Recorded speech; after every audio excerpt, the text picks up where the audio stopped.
నిన్న పొన్నూరు ఇన్ఛార్జ్ అయిన అంబటి మురళి గారు ఒక ప్రెస్ మీట్ పెట్టి మన పొన్నూరు ఎమ్మెల్యే నరేంద్ర కుమార్ గారి మీద అనేక ఆరోపణలు చేశారు. నరేంద్ర గారి మీద ఆరోపణలు చేసే ముందు మీరు కొన్ని విషయాలు తెలుసుకుంటే మంచిది. నరేంద్ర కుమార్ గారు ఇంట్లో కూర్చొని కుటుంబ వ్యవహారాలు చూసుకుంటున్నారని ఆరోపించారు. ఆయనకి కుటుంబం అంటే పొన్నూరు నియోజకవర్గంలో ఉన్న ప్రజలందరూ ఆయన కుటుంబమే.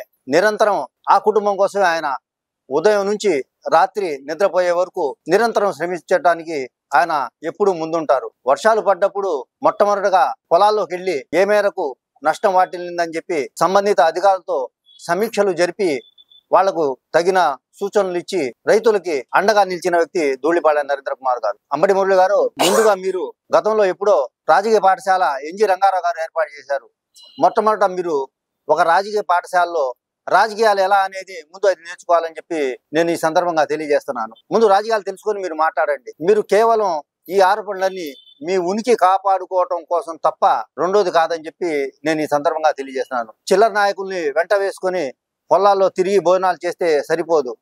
రైతులకు నిజంగా ఏం కావాలనేది అవి తెలుసుకుని మాట్లాడటం మంచిదని నేను తెలియజేస్తున్నాను. మీరు ఇంకా నరేంద్ర కుమార్ గారి మీద అవినీతి ఆరోపణలు చేశారు. నేను ఈ సందర్భంగా ఛాలెంజ్ చేస్తున్నాను. ఒక్క అవినీతి ఆరోపణ ఉంటే రుజువుతో సహా తీసుకొచ్చి మీరు ఐలాండ్ సెంటర్ లో ఆయన మీద నిరూపిస్తే మేము మీకు మీ కాళ్ళ నుంచి వెళ్తానికి సిద్ధంగా ఉన్నా అని చెప్పి కూడా మేము తెలియజేస్తున్నాను. మీకు అలాంటి ఆరోపణలు చేయటమే తప్ప నిజంగా ఎక్కడా కూడా ఆయన మీద ఆరోపణలు మీకు ఏమీ ఉండవని చెప్పి కూడా నేను తెలియజేస్తాను.